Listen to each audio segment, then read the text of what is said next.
Is it time to start asking questions about Arteta?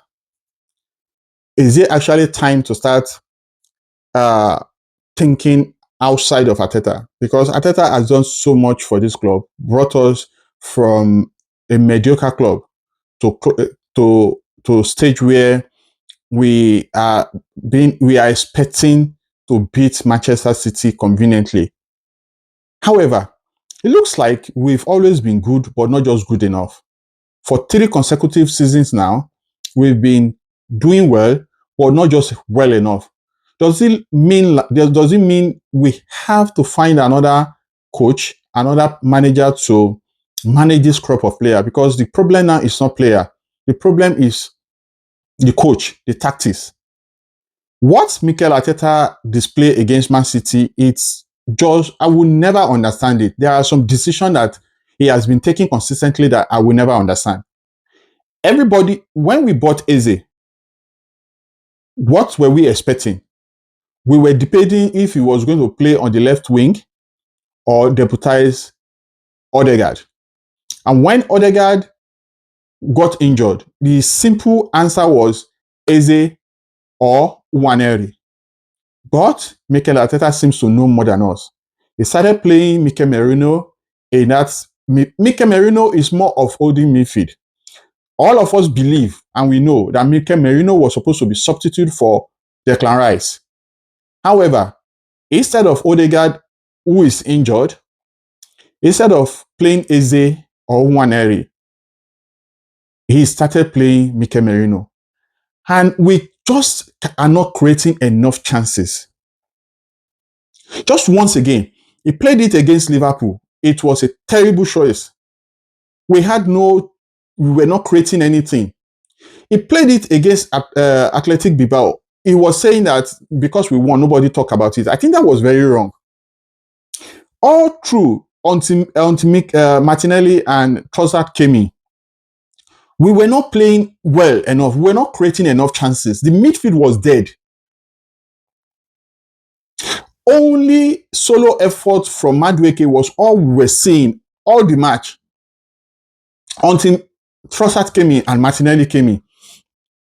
2 individual brilliances from both of them got us the 2 goals, not from the midfield. Those chances were not created from the midfield. I could not identify the impact of Merino against Liverpool. I could not identify the impact of Merino against Man City. Why does Mikel Arteta keep playing Merino? I will never understand what is going on here.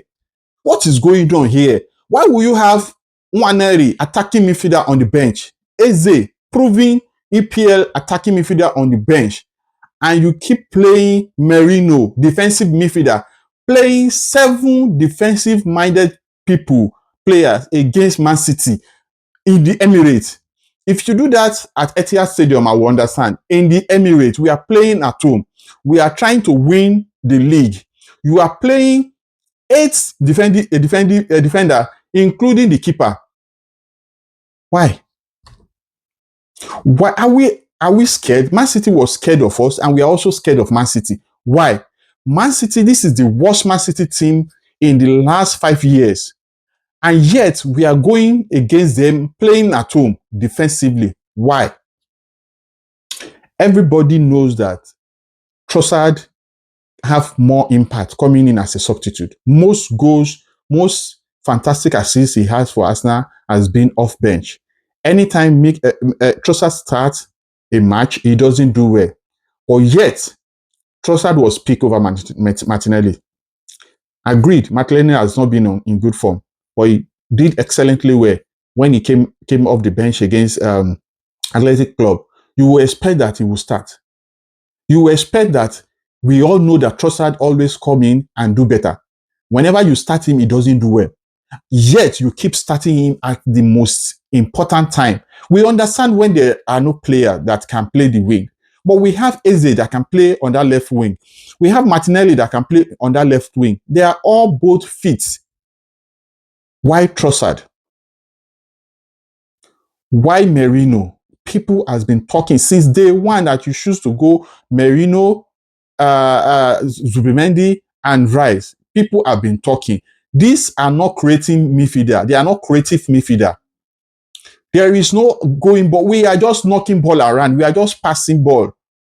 Nothing is being created. Why did we buy Gyökeres and let him rot in? No ball to him, no chance at all. It's another thing when you are playing passes, progressive passes to Gyökeres, and he's mismanaging them, he's not burying them. But passes are not even coming to him. Why are we playing him? Why are we playing him? I think it's time we start talking about Mikel Arteta.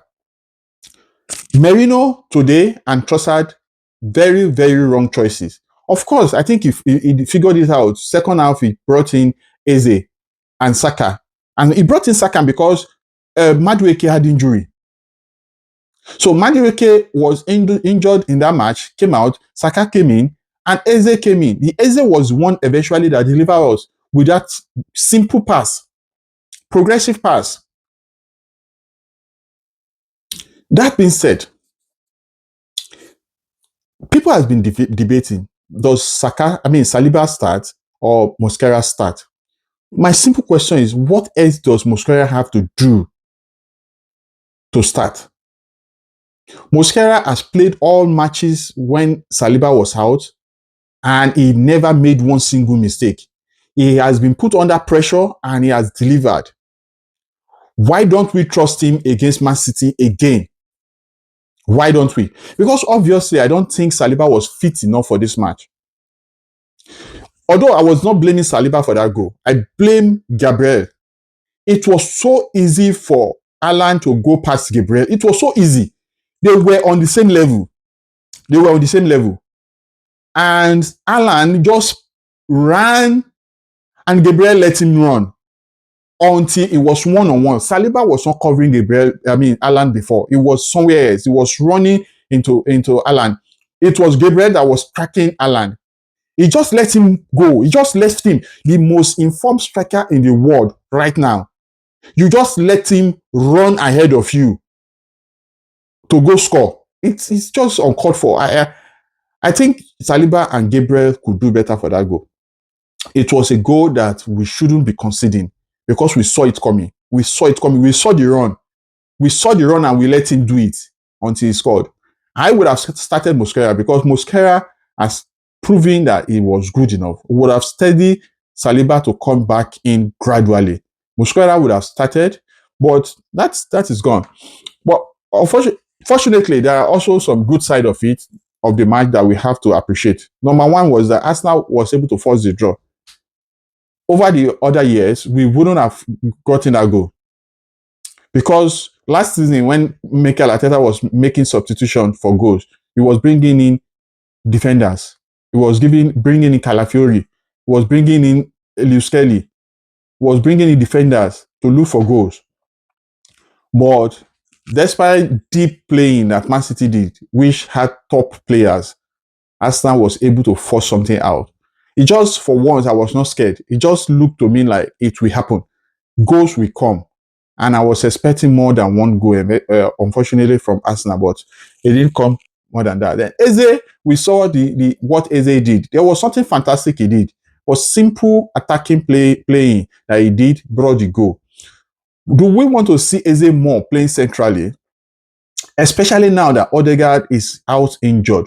What does Eze has to do? This is the wing he has been playing for Crystal Palace over and over again, and even for Norway.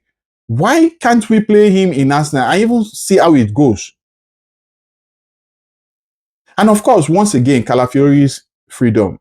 I don't know what the manager told Calafiori, but the kind of freedom he has is very significant. He's been playing significantly well. He's been roaming Calafiori played more in the midfield against Man City than his wing. He was playing inverted role. He was everywhere. And I like that. I like seeing that for our player. But then we need to be more intentional. What is the result of that? How many shots on target does he have? How many long passes does he have? That is what we need to start seeing. We need to start seeing the progress. Madueke also was on fire, but then no result, no assist, no goal, just dribbling and playing straight to the keeper. we need to start doing better. As now we are bigger now, we are expecting to win the league, and by now we are already down 5 points to Liverpool after game 5, and we are going to Newcastle. We are playing Newcastle next. We are always having problem against Newcastle. We should not be dropping points against Man City. This is the weakest Man City we have ever seen. We should be beating them. They've been beaten before by Tottenham. They've been beaten by Brighton. Those two teams, we are supposed to be beating them. So if Brighton, Tottenham could beat Man City, we should not be. We should be beating them. We should be beating Man City, Tottenham, and Brighton because we want to win the league. That is how we win the league. We don't win the league by playing for a draw. We don't win the league by playing eight defensive midfielder. It doesn't work that way. We need to start asking Mikel Arteta question. This season is a do or die for us. I will say that if it's not getting us what we want, it is time to say Arteta out. There is nothing wrong in it. He has done so well for us, but we need to move past this. We need to move past being good, but not just good enough.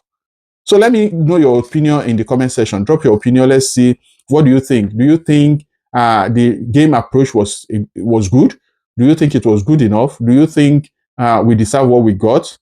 Let's know in the comment section. From me to you, this is Toshine, and this is a Football Panorama. Join me once again, subscribe, and turn on the notification button so that you can always be the first to know when we drop new video. From me to you, bye-bye.